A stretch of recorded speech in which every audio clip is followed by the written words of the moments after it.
نحمد ونصلی علی رسول الکریم وعلی آلہ واصحابہ اجمعین اما بعد فاعوذ باللہ من الشیطان الرجیم بسم اللہ الرحمن الرحیم۔ السلام علیکم معزز سامعین، تمام بزرگوں، بہنوں، بھائیوں، دوستوں کو ایک دفعہ پھر میری ویڈیو کے پارٹ 3 میں تیسرے حصے کے اندر آپ لوگوں کو بہت بہت سلام۔ اور آج کی یہ ویڈیو جو ہے یہ پچھلی 2 پارٹس کا تھرڈ پارٹ ہے، تیسرا حصہ ہے کہ جو ہم حدیث مبارکہ کا ذکر کر رہے تھے، جس میں قیامت کب آئے گی اس کے بارے میں ہم لوگ بات چیت کر رہے تھے، اور میں آپ کو حدیث مبارکہ جو ہے وہ تشریح کر کے بیان کر رہا تھا، اور کس طریقے سے وہ چیز ہمارے لیے، وہ حدیث مبارکہ جس کا میں ذکر کروں، کس طریقے سے وہ آج کل کے حالات کے اوپر پوری اترتی ہے، اس کے بارے میں ہم لوگ بات چیت کر رہے تھے۔ تو سمجھنے کی ضرورت ہے کہ حدیث نمبر 7121 جو ہے، جس میں کتاب الفتن کے اندر، البخاری کے اندر درج ہے، چیپٹر 25 کے اندر آپ صلی اللہ علیہ وسلم نے فرمایا 11 چیزوں کی نشاندہی کی گئی کہ قیامت تب تک نہیں آ سکتی جب تک 11 چیزیں پوری نہ ہو جائے، جس میں سے ہم لوگوں نے پہلے سے لے کر 7ویں تک جو ہے وہ مکمل کر لی تھی، جس میں ہم نے ذکر کیا سب سے پہلے کہ 2 بڑے جو ہے گروپس کے درمیان میں جنگ ہوگی، جدال ہوگا، اور وہ ایک ہی مذہب سے تعلق رکھتے ہوں گے، چاہے وہ مسلمان ہو یا یہودی ہو یا نصرانی ہو یا کوئی اور مذہب ہو۔ نمبر 2 کہ ہم نے یہ بات کی کہ 30 کے قریب دجال ظاہر ہوں گے،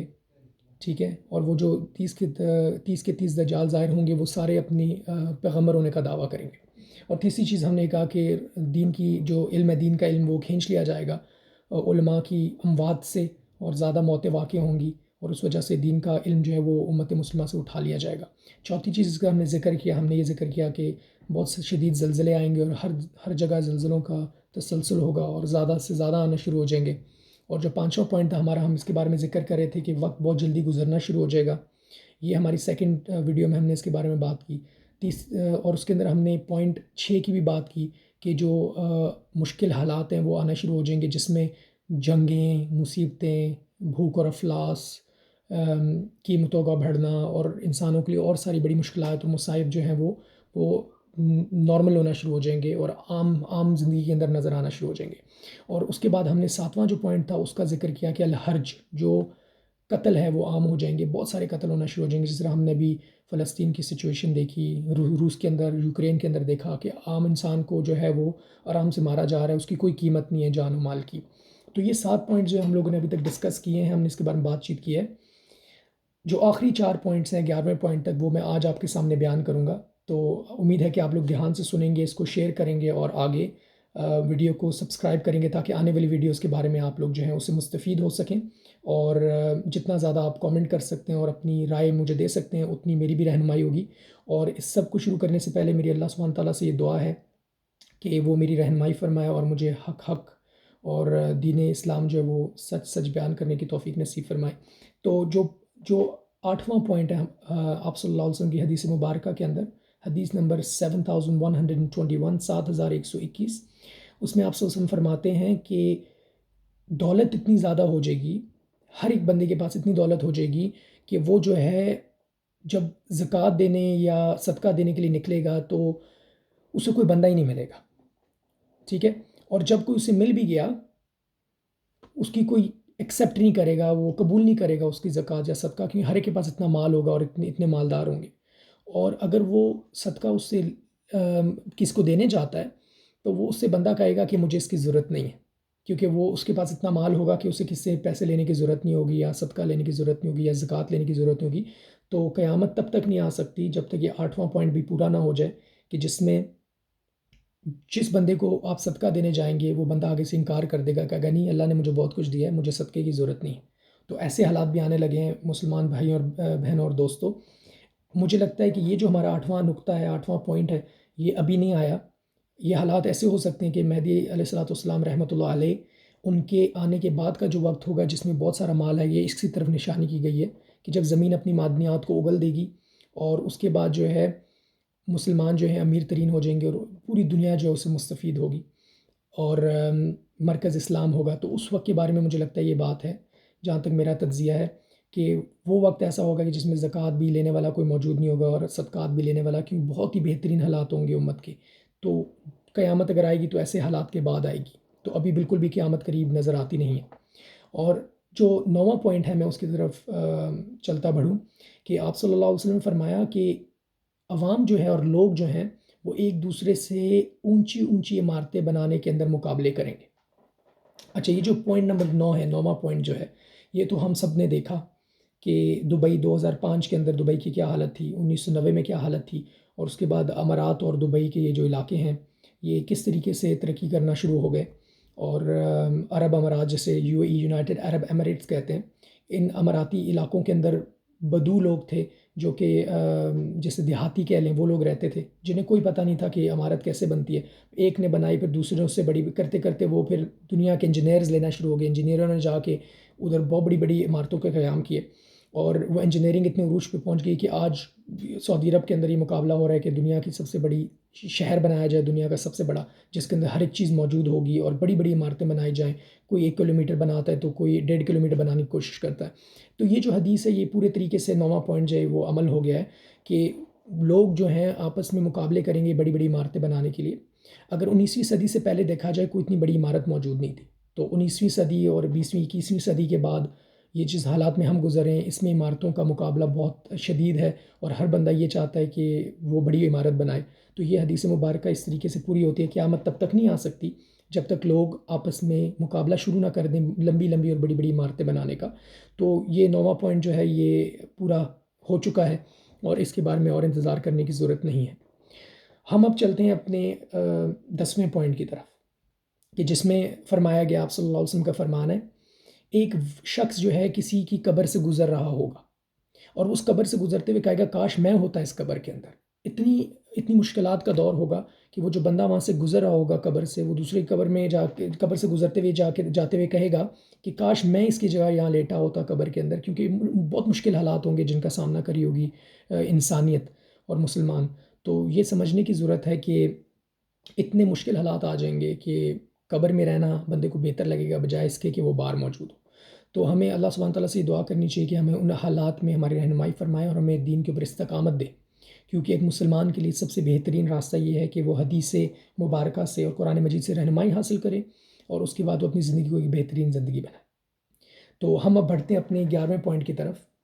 اور یہ ابھی 10ویں پوائنٹ کے بارے میں کہہ سکتے ہیں کہ اتنے برے حالات ہیں کہ لوگ جو ہیں جنگی حالات سے اور افلاک اور بھوک اور افلاس سے لوگ کہتے ہیں کہ زندہ رہنا بڑا مشکل ہے۔ ہمیں تو چلیں یورپی ممالک میں اور کئی اور ممالک میں بہت اچھی زندگی اور لائف سٹائل ملتا ہے، لیکن اگر آپ پاکستان کے حالات دیکھ لیں،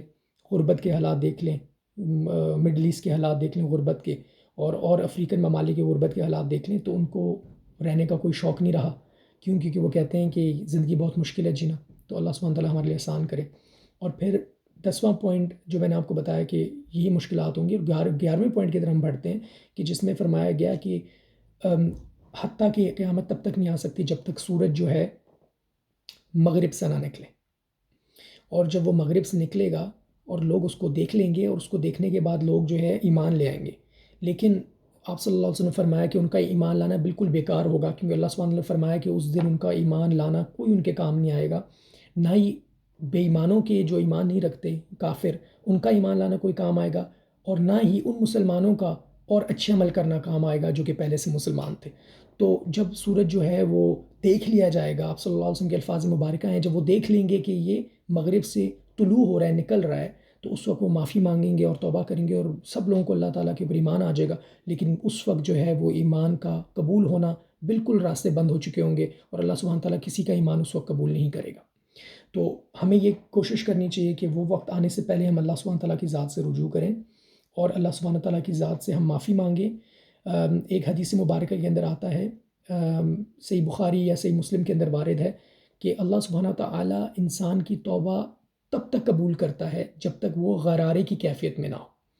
تو جب تک غرارے کی کیفیت میں ہوتا ہے کہ ان اللہ یقبل توبۃ العبد ما لم یغرغر کما قال رسول اللہ صلی اللہ علیہ وسلم، کہ اللہ سبحانہ تعالیٰ انسان کی تب تک توبہ قبول کرتا ہے جب تک اس کی جو روح ہے وہ غرارے کی کیفیت میں نہ ادھر گلے تک نہ آ کے پہنچ جائے، جب روح نکلنے لگتی ہے۔ تو اس وجہ سے روح نکلنے سے پہلے پہلے اللہ سبحانہ تعالیٰ ہر ایک انسان، ہر ایک مسلمان کی توبہ قبول کرتا ہے، اور ہر ایک انسان کی توبہ قبول کرتا ہے اگر وہ دین اسلام کی طرف آ جائے۔ تو ہمیں یہ کوشش کرنی چاہیے کہ ہم اپنی زندگی کے اندر، ہمیں کیا پتہ کتنی زندگی ہو، ہمیں کیا پتہ کتنی راتیں اور بچی ہوں، ہمیں یہ چاہیے کہ ہر روز اللہ سبحانہ تعالیٰ سے معافی مانگیں، اللہ تعالیٰ کی تسبیح بیان کریں، استغفار کریں، اور اللہ تعالیٰ سے یہ دعا مانگیں کہ جتنے غیر مسلم ہیں ان کو بھی اللہ تعالیٰ دین اسلام کی روح سے روشنا کرے۔ اور یہ ہماری ذمہ داری ہے کہ امر بالمعروف و نہی عن المنکر کرتے رہیں، کہ نبیوں کے بعد کسی نبی محمد صلی اللہ علیہ وسلم کے بعد کسی نبی نے نہیں آنا۔ یہ ہماری امت مسلمہ کا کام ہے کہ ہم برائی سے لوگوں کو روکیں جتنی استطاعت رکھتے ہیں، اور اچھائی کا حکم دیں، تاکہ ہم اس کام کو آگے لے کے بڑھیں جو انبیاء کریم رضوان مرسلین کے ذمہ داری اللہ تعالیٰ نے لگائی تھی۔ اور یہ ہماری خوش قسمتی ہوگی کہ اللہ تعالیٰ اگر ہمیں چنے اس کام کو آگے بڑھانے کے لیے، اور یہ کام بہترین کام ہے کہ جس کو آپ دنیا میں، اس سے بڑی کوئی جاب نہیں ہو سکتی، اس سے بڑی کوئی اپرچونٹی نہیں ہو سکتی کہ آپ لوگوں کو دین کی طرف بلائیں، دین حق کی طرف بلائیں، دین اسلام کی طرف بلائیں۔ تو میری آپ سب سے یہ گزارش ہے کہ یہ جو روایات ہیں آپ صلی اللہ علیہ وسلم کی، پوری بہت بڑی حدیث ہے جسے ہم نے 3 ویڈیو کے اندر بیان کیا۔ یہ حدیث یہ نشانیاں ظاہر کر رہی ہے کہ قیامت کب آئے گی، اور فرمایا کہ قیامت تب تک نہیں آئے گی جب تک یہ ساری نشانیاں نہ پوری ہو جائیں، اور اس کے علاوہ اور دیگر اور بھی نشانیاں روایات کے اندر موجود۔ لیکن یہ نشانیوں کا ذکر کرنا اس لیے بہت ضروری تھا کہ آپ لوگوں کو سمجھ آ جائے کہ اس میں سے بہت ساری نشانیاں پوری ہو چکی ہیں۔ جس طرح میں نے آپ کو پہلے بیان کیا، اپنی تقریر کو میں اس کا اختتام کروں گا اس چیز کے اوپر کہ میں نے آپ کو پہلے بتایا کہ 2 گروپوں کے اندر جو جنگ ہوئی ہے وہ 1620 کے اندر بھی جنگ ہوئی ہے، کہ جو 1560 1562 کے اندر بھی جنگ ہوئی ہے جو 36 سال چلی ہے، اور وہ پروٹیسٹنٹ اور کیتھولک، ایک نصرانیوں کا جو کرسچنز ہیں ان کے اندر 2 عقیدے تھے، 2 فرقے تھے، ان کے درمیان میں جنگ ہوئی ہے جس میں 2 سے 3 ملین مطلب 20 سے 30 لاکھ جانوں کا نقصان ہوا، اور بہت بڑی یہ جنگ چلی ہے۔ تو یہ پہلی جو پوائنٹ ہے یہ اس کے اوپر بھی ثابت ہو سکتا ہے۔ دوسری چیز جو میں نے کہا کہ 30 کے قریب دجال آئیں گے، یہ حدیث کے اندر ہے، یہ چیز یہ ہو بھی رہی ہے اور ہوتی رہے گی اور آگے بھی چلتی رہے گی۔ تیسرا پوائنٹ جو تھا کہ علماء کو اٹھا لیا جائے گا جو صحیح علم رکھنے والے ہیں، تو وہ ہمیں دیکھنے کو ہسٹری میں بھی ملا، اور اس کا تسلسل اور اس کا کام چل رہا ہے۔ ابھی ہم گنوا رہے ہیں اپنے علماء کرام کو، تو ہمیں اس چیز کے بارے میں غور و فکر کرنی چاہیے، اور جتنے عالم اور بن سکتے ہیں ان کو بنانا چاہیے۔ لیکن آخر میں بات ہوئی ہے کہ نبی کریم صلی اللہ علیہ وسلم کی بات بالکل سچی، اور یہ ہو کے رہے گا۔ بس یہ ہے کہ ہم کچھ کر نہیں سکتے، لیکن اپنے ایمان کو محفوظ کر سکتے ہیں ان روایات سے سیکھ کے۔ اور پھر اس کے بعد میں نے جو آپ کو بتایا کہ زلزلے آئیں گے، زلزلوں کا بھی آنا بہت سارا شدید ہونا شروع ہو گیا ہے، اور بہت تواتر سے آ رہے ہیں، اور اس کے علاوہ وقت بھی جلدی گزر رہا ہے، جو 5واں پوائنٹ تھا۔ ٹرائل اینڈ ٹربلیشن بھی ہیں، فتنے بھی ہیں، اور دجالی فتنے چل رہے ہیں، جنگیں ہو رہی ہیں، اور مشکلات کا سامنا ہے لوگوں کو، تو یہ بھی چیز ہم نے دیکھ لی۔ اس کے بعد یہ ہے کہ قتل عام ہو جائیں گے، قتل عام بھی ہم نے دیکھ لیا ہے، ہر ملک کے اندر دہشت گردی اور قتل عام نارمل چل رہا ہے، جو کہ بالکل اسلام میں اس کی ممانعت ہے اور روکا گیا اس سے۔ اور ایک قتل کرنا بھی جو ہے پوری انسانیت کا قتل کرنے کے مترادف ہے۔ تو اس وجہ سے پھر اس کے علاوہ کہ یہ جو 8واں پوائنٹ تھا کہ جس میں بہت سارا مال ہو جائے گا، یہ میں نے بتایا کہ امام مہدی کے وقت کے اندر ہوگا، اور پھر اس کے بعد اللہ تعالیٰ سے ہی جانتے ہیں اس چیز کو۔ تو اس کے بعد یہ ہوگا کہ جو عمارتیں لوگوں نے بڑی بڑی بنانا شروع کر دی، یہ تو پہلے سے چل رہا ہے اور یہ ہو چکا ہے۔ اور اس کے بعد جو اگلا پوائنٹ تھا کہ ایک بندہ قبر سے گزرے گا اور کہے گا کاش میں اس میں ہوتا، تو یہ بات بھی کوئی حرج نہیں ہے کہنا کہ آج کل کے حالات بڑے مشکل ہیں اور مشکلات کی طرف جائیں گے۔ تو یہ جو 10واں پوائنٹ ہے، یہ ابھی میں نہیں کہتا کہ اپلائی ہوتا ہے، میرا یہ انالیسز ہے، تجزیہ ہے۔ میں کہتا ہوں آنے والے کچھ سالوں کے اندر جب مشکلات بہت بڑھ جائیں گی، تب ایسے حالات پیدا ہوں گے کہ انسان کے لیے بدترین ہو جائے گا رہنا، اور بہت مشکل ہو جائے گا زندگی میں چلنا۔ لیکن پھر بھی خودکشی کرنا اور مشکل حالات کا مقابلہ نہ کرنا ایک مسلمان کی نشانی نہیں ہے۔ مسلمان کی نشانی یہ ہے کہ وہ مشکل حالات میں اللہ تعالیٰ کے سامنے صبر کرتا ہے، اور کوئی ایسی سوچ نہیں رکھتا کہ اس کے لیے جان لیوا ثابت ہو۔ تو ہمیشہ وہ اللہ تعالیٰ کے اوپر یقین رکھتا ہے اور اللہ تعالیٰ سے ہی امید رکھتا ہے۔ اور پھر جو اس طرح میں نے کہا کہ جب سورج مغرب سے نکلے گا تو پھر اس وقت بڑی دیر ہو جائے گی مسلمان بہنوں اور بھائیوں، اور تمام کفار جو سن رہے ہیں، تو توبہ کرنی ہے تو ابھی کیجئے، سیدھے راستے پہ آنا ہے ابھی آئیں، اللہ تعالیٰ سے توبہ کریں، اور اللہ تعالیٰ سے یہ کہیں کہ اللہ ہمارے لیے توفیق دے ہمیں کہ ہم اچھائی کے اوپر چل سکیں اور برائی سے بچ سکیں، کیونکہ انسان اپنے اندر کچھ بھی نہیں کر سکتا۔ اللہ تعالیٰ فرماتا ہے تو عز من تشاء و تذل من تشاء، اللہ جسے چاہتے ہیں وہ عزت فرماتے ہیں، جس سے چاہتے ہیں اسے ذلیل کر دیتے ہیں۔ تو یہ اللہ سبحانہ تعالیٰ کے ہاتھ میں ہے کہ غریب کو، فقیر کو اٹھا کے بادشاہ کر دے اور بادشاہ کو گدھا گری پہ لگا دے۔ تو اللہ سبحانہ تعالیٰ سے ہماری یہ دعا ہے کہ ہمارے ایمان کی حفاظت فرمائے، ہماری نسلوں کے ایمان کی حفاظت فرمائے، ہمارے آل اور اولاد کی حفاظت فرمائے، اور ہمارے تمام بزرگان دین جو ہیں جو اس دنیا سے چلے گئے انہیں کروٹ با کروٹ آرام نصیب فرمائے قبر میں، اور ان کی جو حشر کی منازلیں ہیں وہ آسان فرمائے، اور ان کو نبی پاک صلی اللہ علیہ وسلم کے دست مبارک سے جام کوثر پینا نصیب فرمائے، اور ہمیں بھی اس راستے کے اوپر چلائے جو نیک لوگوں کا، صالحین کا، شہداء کا اور نبیین کا راستہ تھا۔